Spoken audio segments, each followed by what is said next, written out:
I travel all the time, and if I fly Delta, if I buy a ticket through Delta's system, my name in their system is Nathan, and on my license, my name is Nathaniel. I do not remember making this decision. It's a big deal. You can't just change it. I've tried. I've asked Delta if they could change it, and they're like, we can't change it. And you're like, then I don't know. I don't know where we go from here, you know? If you can't do it, who can do it? I mean, is that why people call senators? Do they do it? I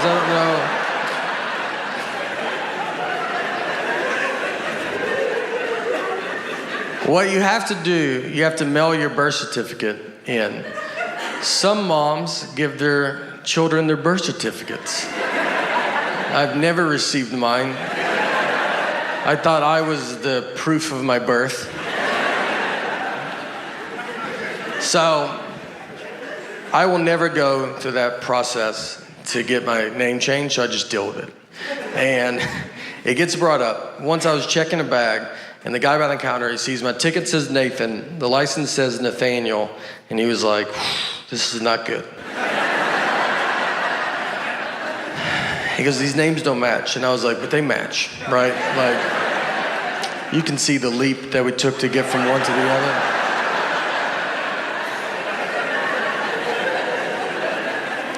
And he was like, but they're not the same. I was like, but they're the same. And I'm realizing he cannot find out people call me Nate at that point because, I mean, he can't handle that. He's gonna call the police over to be like, there's a guy with 3 names trying to fly right here. If you guys want to just shoot him from over there or something. So I was like, what do you want me to do? And he goes, you should go home. That's all I got. He's like, I can't believe you've made it this far. I was like, let me just try it, you know? Shouldn't I try it? I said, look, I'll give you that those names don't match. But what I think is gonna help a ton is the picture on the ID. Something that I've always loved that they did. And I think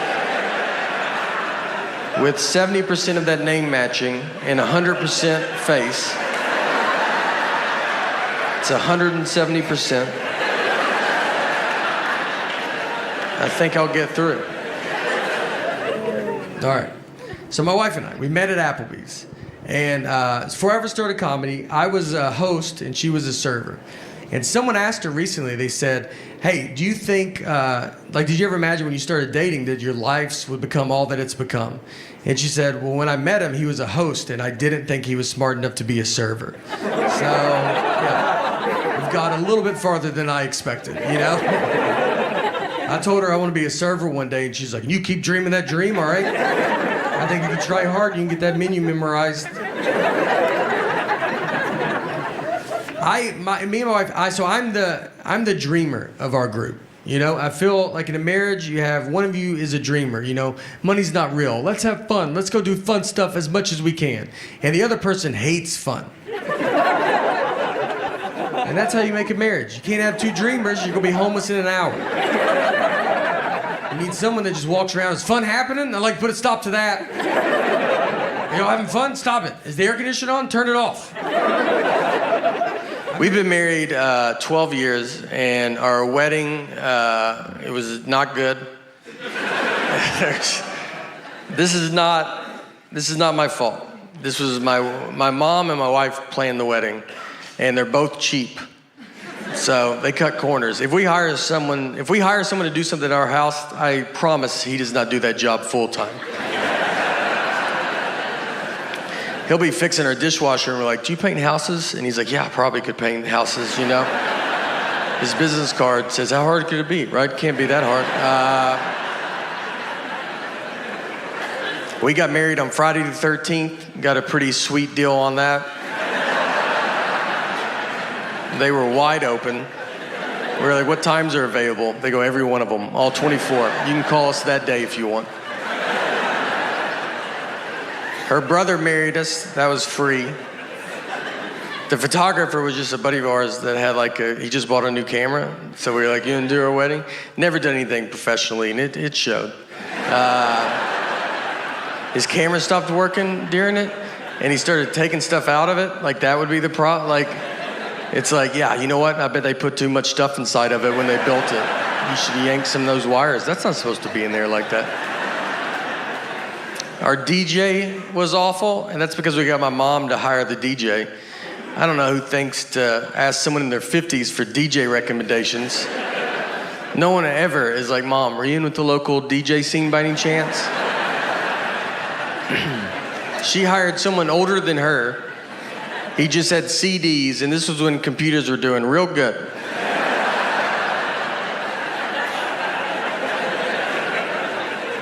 He got super drunk, played the same song 3 times in a row. White Wedding, which he said was by Billy Joel. He only had one leg, seriously, and that's fine, you know, no one cares until he starts messing up, and then you're like, why does he have one leg?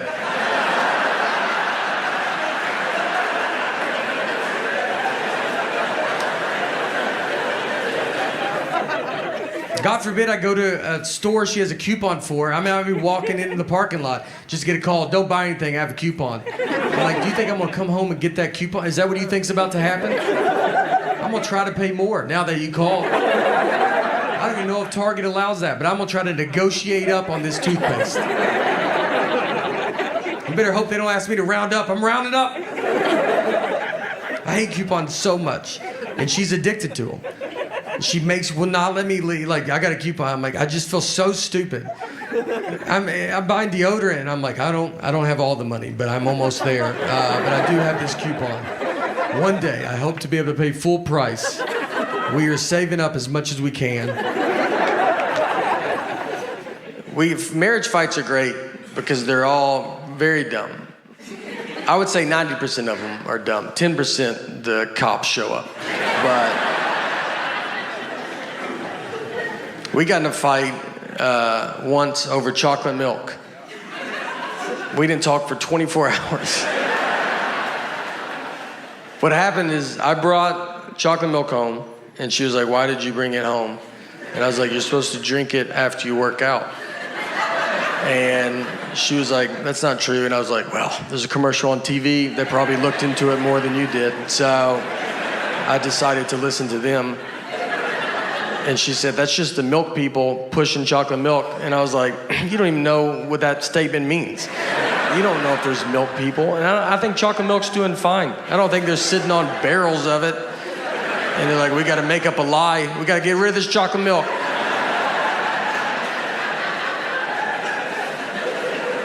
She went to college, all right, and I did not. But she did not study chocolate milk. When is it good and not good for you? To be fair to her, though, I do not work out. So, you know, but I was probably going to start, and I needed to get all this stuff there. I'm not a big fan of working out. Never done it.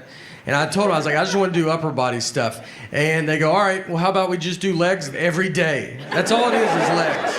I think it's a huge conspiracy with trainers that you never actually do your upper body. And when you are doing it, I mean, I asked him, I go, is this upper body? He goes, yeah. I go, yeah, because I'm bending down quite a bit. What I eat that's the main problem. I eat like a child. It's not good. He goes, let's go through like what you had for breakfast, or your whole day of eating. He goes, let's go through yesterday. And in my head, I'm like, well, yesterday's not a good day. You know, let's pick another day. He goes, go through yesterday. I go, all right, I had donuts in the morning. And he goes, all right, was it like they were just out or something? I go, no, I drove to it. I drove to it, and he's like, is it on your way? I go, nope, I was late to where I was going because of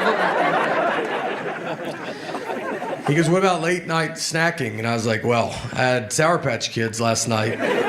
He goes, did you watch a movie? I go, no, just regular TV. And ate only, he's like, the little kid bag? I go, no, it was a bag. It was a bag of them. If you saw it without a label and someone said, hand me that bag, they wouldn't be confused on what you were asking. It's the silent treatment. The silent treatment is, it's a very common thing. Everybody knows what it is. I think women are just born knowing it. I don't think you're taught it. I don't think it's like my mom did it and her mom. It's an instinct that's in us all, that we all just know. Here's what made me think of that. I rewatched the movie Sixth Sense. And I'm not trying to do a Sixth Sense joke. This is a 20-year-old movie. I also have to spoil it, but it's 20 years old. So if you don't know by now, I don't know what to tell you, And don't be like, we're going to watch it tonight. We're going to go to Blockbuster on the way home and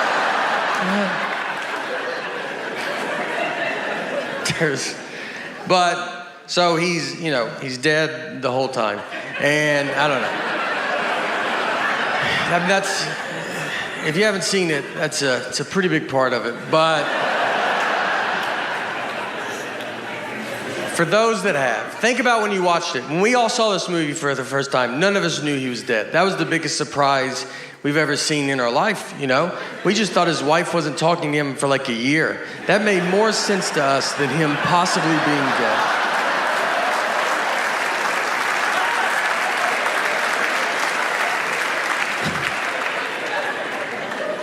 And I was like, when I watched it, I was like, what do they show him dying? Yeah.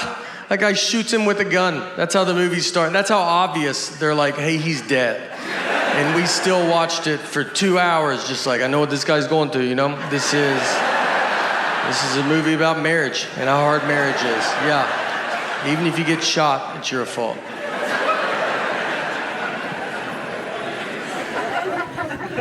All right. So we got in the fight over the phrase one fell swoop. Just over this saying. And if you're a newlywed, you're like, well, that doesn't make sense. You're right, it doesn't. This is a double-digit married fight. This is when you've already done all the dish fighting or the putting your clothes away fighting. This is when they're trying to mentally break you. They got you almost how they want you, and this is the one that sends it over the edge. My wife, she wanted to go visit her parents one weekend, and her parents are divorced, and which has been hardest on me, to be honest. That's something people don't talk about, When you marry into divorce, they divorced because of her, not me, so why do I have to go to 50 different houses? So, she wanted to go visit her parents, and shit, I want to do it in one fell swoop. Now, I've never heard my wife say the phrase one fell swoop. We've been together 20 years, she's never said it. And it felt like someone that day told her, hey, you should start using one fell swoop more. And she goes, I'm about to call my husband, and goes, perfect, use it 40 to 50 times on him. So she calls me and she goes, I want to go visit my parents and I want to do it in one fell swoop. And I go, all right, let's do it in one fell swoop. She goes, I want to do it in one fell swoop. I go, let's do it in one fell swoop, Let's swoop it up, I'm down. And she kept saying it, one fell swoop, over and over again. And then when she went to describe this one fell swoop trip, she goes, we'll go to my mom's, come home, then go to my dad's. And so I just waited, and she didn't say anything, and I just go, that's not what one fell swoop means. And instead of possibly just being wrong, she goes, I know what one fell swoop means. I go, yeah, it doesn't sound like you do, all right? And we have the same last name. I can't have you out there in a one fell swoop conversation. What do you think two birds, one stone mean? Let's just go through them all. I don't know if you know any of these. She hangs up on me. So I get home, and when you walk home and you've been in a fight, and you're like, all right, how long is this fight? Is it happening still? Is it over? I don't know. I got to fill it out, She never uses words like sorry. I'd love to hear that. That's a word she definitely doesn't know what it means. And I say it all the time. I walk around the house with just a sack of sorries, just handing them out all day. I try to give her some, would you like to carry some of these? She's like, I don't have pockets, so I'm good. We didn't talk that whole night. We're just sitting there, our daughters, we're watching TV, eating, and I'm like, hey, your mom's crazy, right? And then she's like, did you do your homework, or you don't want to be dumb like your dad? And then your daughter's just like, are y'all lunatics? So I'm laying on the couch, and my wife just came over, and she kisses me goodnight, and then she went to bed.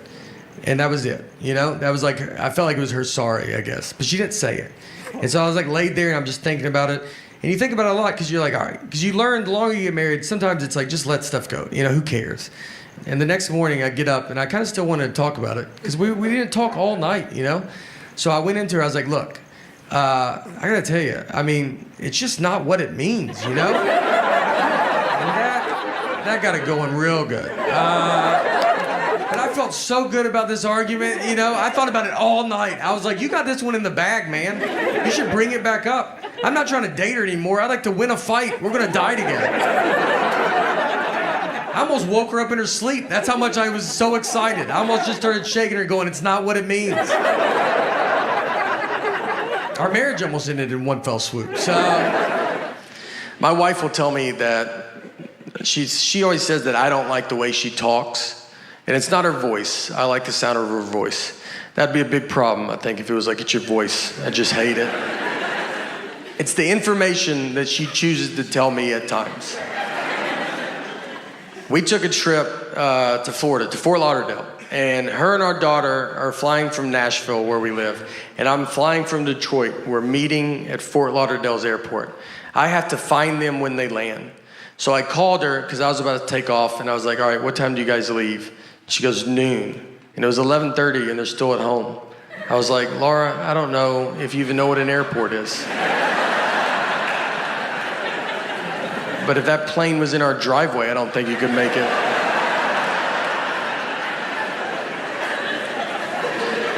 And she said, that's what time we leave for the airport. Our flight's not till 1:30. And I was like, all right. So what do you think I wanted to know when I asked that?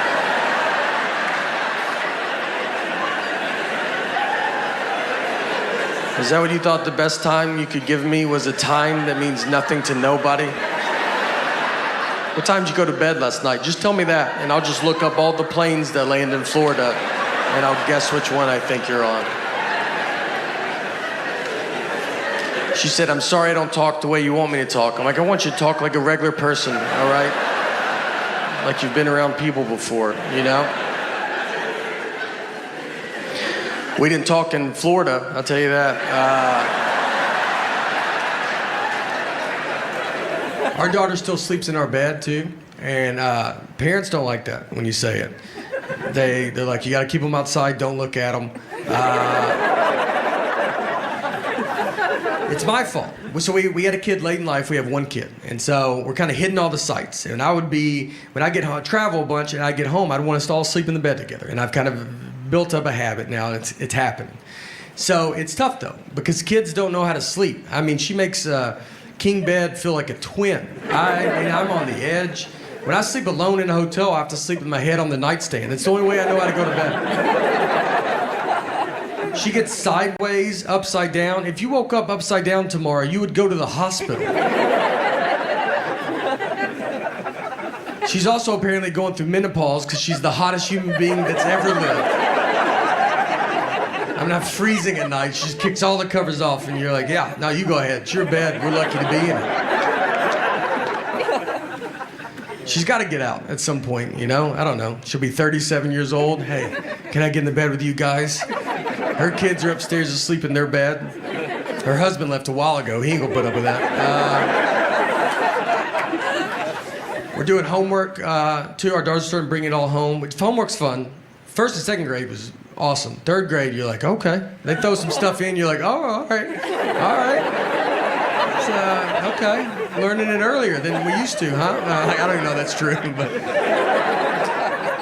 She brought home Common Core math. That's fun. It's a new math they invented. No heads up, just give it to parents that never learned it. It's just a whole new... it's unbelievable. Why when they bring it home, you gotta watch a 40-minute YouTube video on Common Core math. I don't even understand it. If you don't know Common Core, it's just a new math. And the goal of Common Core is to use one sheet of paper for every problem. You just want to keep breaking the problem down. You put the problem at the top, and it just keeps going. And then what's even funnier is you see old math in the middle of it. As you break it down, old math gets in there, and you're like, oh, just do that at the top. I don't even know what we're doing. And it's not like old math isn't working. Old math's doing... I don't get incorrect change everywhere just going, this stupid old math. It's a long way to get at the same answer. I told my wife, I go, it feels like if you knocked on my front door and I opened it, and you said, can I come in? And I was like, do you mind walking in and coming in through the back door? And you'd be like, does the front door not work? I'm like, nah, it works. I use it. A lot of people still use it. But the new way is to go jump the fence and come in the back and meet me at this same spot. We take her out. We go do stuff. I would take her to Chuck E. Cheese all the time. You can go there. They had COVID in '84. So, they can't even survive in there. That's what... I mean, Chuck E. Cheese is rough. I don't know if you've been there in a while. They look like they're trying to go out of business and they can't. They filed for bankruptcy and they're still open. They called Blockbuster and they're like, how do you get out? We want out.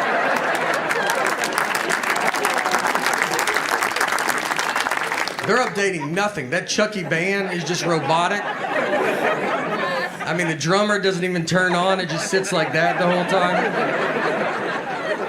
They sell booze to parents now. They just give them buckets of Bud Light. They're drunk in a booth at 9 a.m. And someone drives those kids home. I don't see a bunch of Ubers and Lyfts showing up. There was a Chuck E. Cheese that got caught. If people didn't eat all their pizza, they would just put it back out on the buffet. And that would shut down any normal business. And with Chuck E. Cheese, they have thrived. I mean, when I read the story, I was like, I thought that's what they were doing. I thought we agreed that that's fine. I didn't even know what the article was about.